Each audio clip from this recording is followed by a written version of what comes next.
বাংলাদেশের রামিসার মতো ঘটনা প্রতিদিন 11টা ঘটতেছে, সেগুলোর বিচার হচ্ছে না কেন?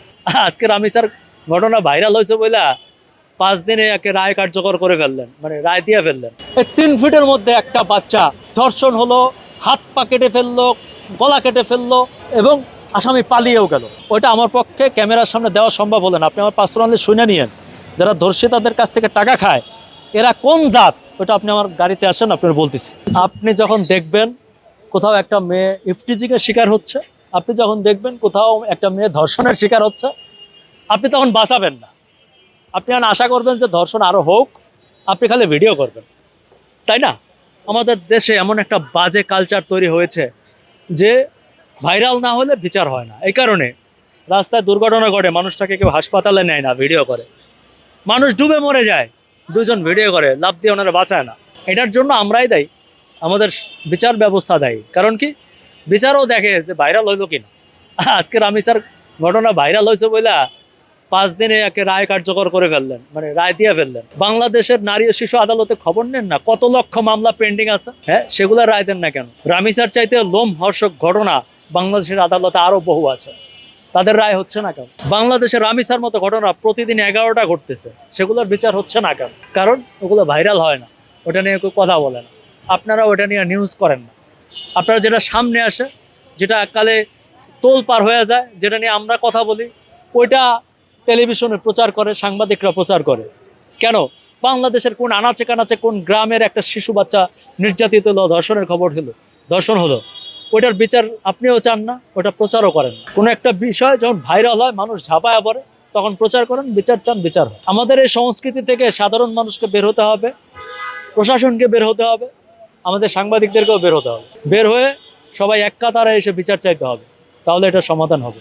দেখতে হবে যে যারা একজন ধর্ষিতা মেয়ে জানার পরে, একজন সন্তান ধর্ষিতা হয়েছে এটা জানার পরে যে টাকা খায়, সে মানুষ কিনা, এটা আগে দেখতে হবে যেটা কোনো মানুষের পক্ষে সম্ভব কিনা। ঠিক আছে, আমার মুখ থেকে আরও অনেক বাজে কথা বের হচ্ছে, আমি বহুত কষ্টে আমার মুখটা আজকে থামাইলাম।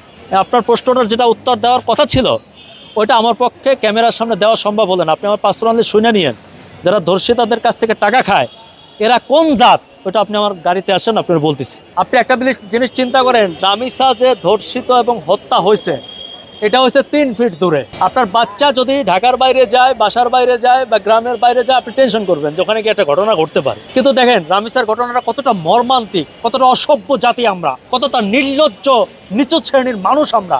রামিসার ঘটনাটা ঘটেছে তার বাসার 3 ফিটের মধ্যে, তার বাসার দরজার সামনের দরজাটা, মাঝখানে দূরত্ব 2.5 ফিটের একটু বেশি, ধরুন 3 ফিট। এই 3 ফিটের মধ্যে একটা বাচ্চা ধর্ষণ হলো, হাত পা কেটে ফেললো, গলা কেটে ফেললো এবং আসামি পালিয়েও গেল।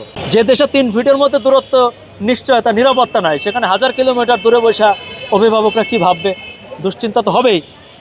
আর এই প্রবাসী যারা আছে এদেরকে দুশ্চিন্তা মুক্ত রাখতে আমাদের আইন শক্ত হতে হবে, বিচার শক্ত হতে হবে। যে একটা মুসলিম কান্ট্রি হিসাবে আমাদের দেশে 92% মুসলমান, তো আমরা তো মুসলিম কান্ট্রি, তো সেক্ষেত্রে মুসলিম শাসন ব্যবস্থা তো আমরা দাবি করতেই পারি।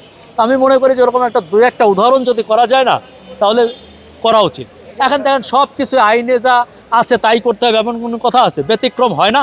হ্যাঁ, আপনার সকল আইন সমান থাকুক, জমি জমার আইন, ক্রিমিনাল আইন সব ঠিক থাকুক।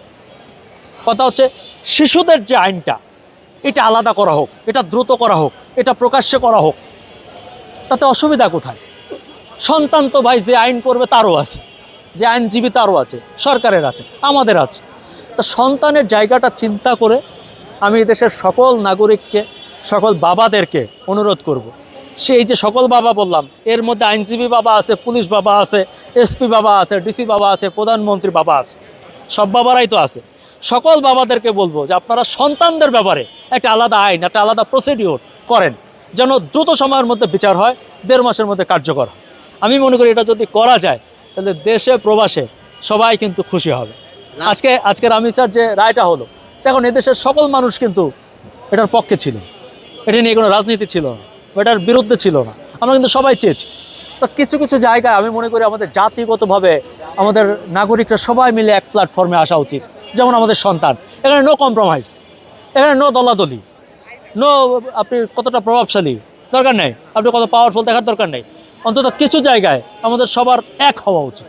আমাদের কোনো এলাকায়, কোনো জেলা শহরে, নগরে, বন্দরে, গ্রামে যখন একটা কন্যা শিশু ধর্ষণ নির্যাতনের শিকার হয়, আপনি দেখবেন অধিকাংশ ক্ষেত্রেই এই নির্যাতন বা ধর্ষণের শিকার হয় কাছের আত্মীয় দ্বারা, বাসার লোক দ্বারা, তার মামা দ্বারা, চাচা দ্বারা, চাচতো ভাই দ্বারা, এরকম যারা আশেপাশে থাকে, শিক্ষক দ্বারা, টিউশন মাস্টার দ্বারা এই ঘটনাগুলো ঘটে। যখনই একটা ধর্ষণের ঘটনা ঘটে তখন সবার আগে টের পায় তার মা। মা করে কি, আস্তে করে এটা চেপে যায়, বাচ্চারা ধোয়ায় আর ট্রিটমেন্ট করায়, ওষুধ খাওয়ায়, মলম লাগায়, এবং বলে খবরদার কাউকে বলবি না, কাউকে বলবি না। কারণ আমাদের মায়েরা জানে আমার সন্তান ধর্ষিত হয়েছে, এটা যদি কেউ জানে তাহলে আমার মেয়েটা তো দেখতে সেতে সুন্দর, আমার মেয়ের তো বিয়ে হবে না, আমি মুখ দেখাইতে পারবো না, আমি বাইরে বেরোলে মানুষ করবে যে ওই যে ওনার মায়া ধর্ষণ করছে। এই জন্য আস্তে করে চাইবা যায়। কেউ যদি বলতে চায় খবরদার তুই কথা কবি না, চুপ থাক, এসব জিনিস একটু আধটু হয়। এটা গেল এক। যদি পরিবারের বাইরে কেউ করে তাহলে কইছে কি যে না, ওটা তো প্রভাবশালী, কিছু করা যাবে না। ওটার সাথে যোগ হয় স্থানীয় চেয়ারম্যান, কখনো কখনো পুলিশের লোকজন, প্রশাসনের লোকজন, তারা এটাকে প্রোটেকশন দেয়। তখন বলে কি আচ্ছা আসেন, আপনার বাচ্চা মেয়ে নির্যাতিত হয়েছে, গ্রাম হইলে লনে 20,000 টাকা লন, চুপচাপ দেন। দর্শকের কাছ থেকে 50,000 লয়, ওই 30,000 খায়, আর এই যে ধর্ষিত হয়েছে তার পরিবারকে 20,000 টাকা দেয়। শোনেন চুপচাপ থাকেন, 20,000 টাকা নিয়ে বাচ্চার ট্রিটমেন্ট করেন, এটা খান লন।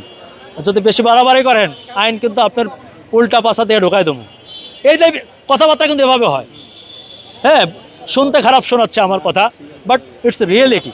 যে আপনাকে এই টাকা দিলাম, এটা নিয়ে মায়ালয়া ঘরে উঠে যান, বাইরে বাইরে আন না, পরে এলাকায় কিন্তু থাকতে পারবেন না, সবাই কিন্তু ভাইরাল করে দিবে। এই কারণে মানে অনেকগুলো ধাপের পরে যদি একটা মামলা হয়ও, সে মামলার বিচার হয় না। এবং ধর্ষণের মামলার বিচার করা, আমাদের অনেক আইনজীবীরাই বলেন এটা দীর্ঘমেয়াদী এবং অনেক ক্ষেত্রেই এটা প্রমাণ করা কঠিন। আমাদের যে আইনের প্রসিডিওরগুলো আছে সেখানে প্রমাণ করা কঠিন। এ কারণে আমি আপনাকে আগেও বলেছি যে আমরা চাই যে একটা ডিফারেন্ট আইন এবং একটা ডিফারেন্ট সময়ের মধ্যে এটা কার্যকর হয়, একটা ভিন্ন একটা ব্যবস্থা, যে ব্যাপারে আমরা সবাই একমত হতে চাই।